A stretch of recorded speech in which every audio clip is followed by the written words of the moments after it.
Everyone. Allow me to relate certain things to you this morning. Ever since the election began, yours truly has been moving house to house.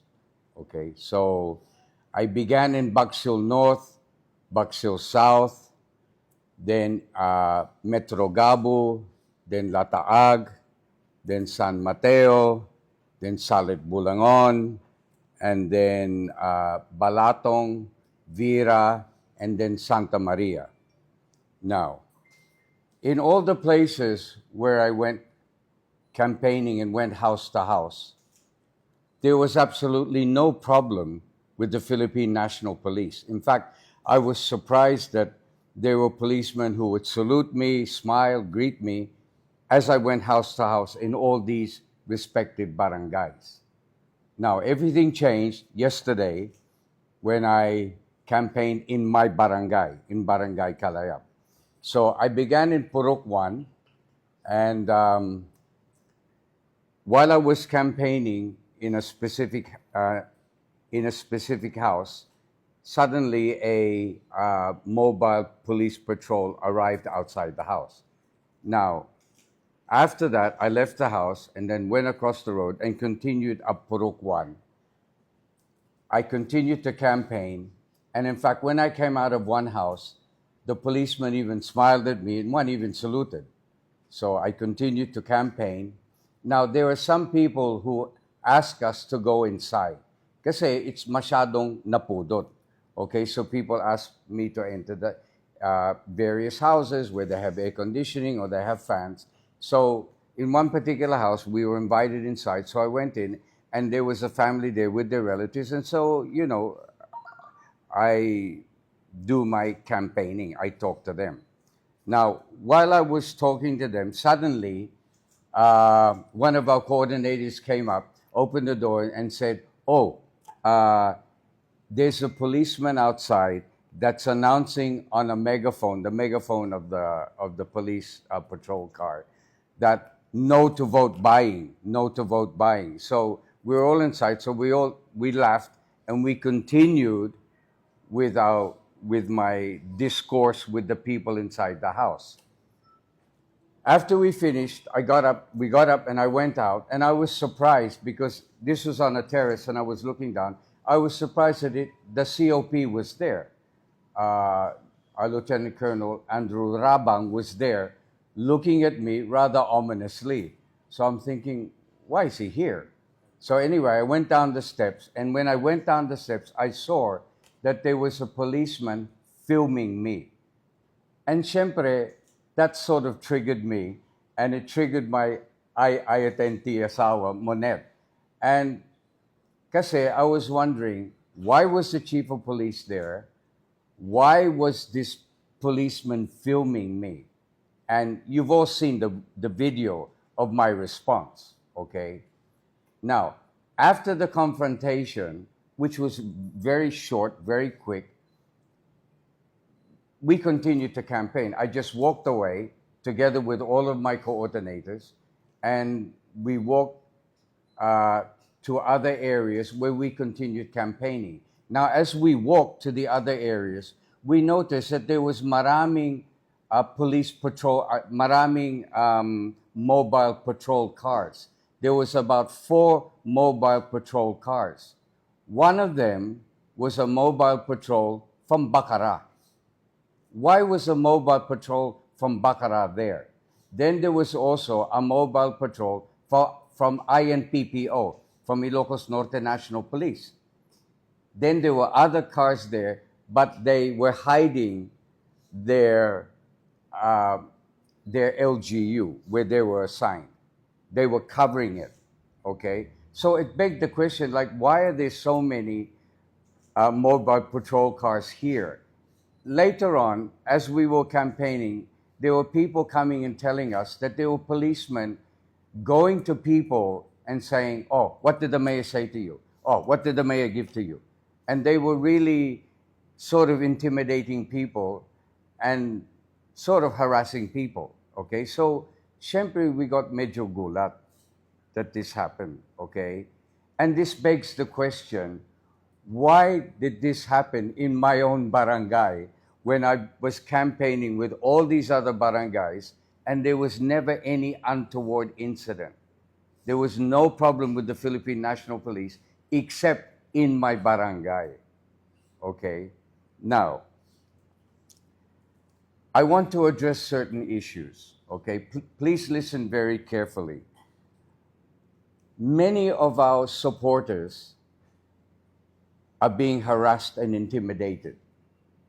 Okay, now, when we were going through the barangays when we were going through the purok, the different puroks in Barangay Kalayab, a number of tricycle drivers said to me, "Sir, the Kapitana," and I'm referring to the Kapitana of Kalayab, Kapitana Padayaw, she has been threatening tricycle drivers that their franchise would be revoked if they put my tarpaulin on their tricycle, okay?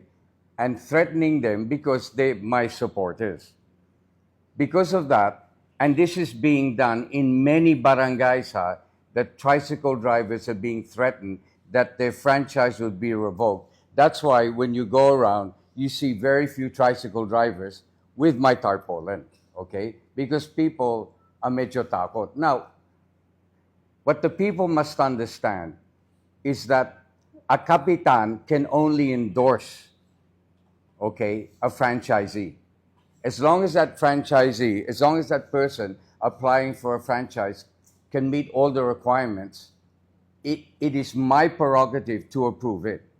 It's not the barangay. It's not the barangay that approves a franchise. A franchise is approved by me together with the Sangguniang Panlunsod. And that's why all the tricycle drivers should understand this, that the barangay captains cannot block their franchise. I repeat, the barangay captains cannot block their franchise. Okay? So please understand, not only this, imagine there are people who like my post and my kalaban, or barangay captains and other people who we collectively refer to as my kalaban, are monitoring people who like my posts. And anyone who likes my post, their name is written down and they considered the kalaban of my kalaban, because they're considered pro-MMK. Now, please understand that there are many different groups, RIC, BHW, daycare, BNS, even people who participated in the Kalipi dance parade, tricycle drivers. These people are all being intimidated and harassed. Imagine there are people even telling me that in the future now, when I go house to house in certain barangays, they will block the people from coming out and talking to me. Okay? People are going to that extent now. Okay? And please be aware that I need to say this, that in my own barangay in Kalayab, a group of policemen have rented a house close to the house of the Kapitana. They are wearing plain clothes and they are driving a white pickup. And they've been assigned there to monitor me. Now, this begs the question, why have they gone to this extent? Okay? You know, I'm taken aback by all of this. I'm just campaigning to try and win my third term. And we're surprised that my kalaban are going to this extent. Okay? So, be that as it may, I just want to inform our kailian that regardless of the harassment, regardless of what's going on, I will continue with my house-to-house campaigning, continue talking to the people, because the reaction of the people is very positive, and people really want to communicate with me wherever I go. Okay, so I will continue to communicate with the people, come what may. I repeat, come what may. Now, about the issue of my security being made tanggal, imagine it was done in segments. First, my 3 close-in security were made tanggal, and they were made tanggal bigla. Bigla to the point where they were forced to go to the region the very day. And imagine they had to leave their families bigla. And they're now assigned in the region. Okay, my 3 close in. Then, the situation with my security continued until suddenly bigla, my mobile patrol security were made tanggal. And they were thrown away all over Ilocos Norte. Okay, which left me with 2 security. And those 2 security were assigned to the patrol, to the mobile patrol, where the other 3 were made tanggal. Okay, and so they were following me at a distance. Then suddenly, they were made tanggal. Now, please understand that you have to request for security during the election, and it's either granted to you or denied. Now, in 2022, my security was approved. So it begs the question, why in 2025 is my security not approved? Why? Okay. Now, I might get, they're saying that I should reach out to CIDG, that I can get other forms of security. But the way things are, I have to be very, very careful. So I would rather not have any security now than to have anyone assigned to me, because there can be people assigned to me to watch me. Okay? So this is, and you know, imagine I've had my security since 2019 for years, and then suddenly they've all gone. Okay, so of course I feel vulnerable and I feel exposed.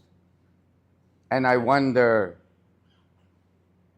is this leading to something of an extrajudicial nature? I don't know. Be that as it may, I have people who are helping me, and I will continue to campaign.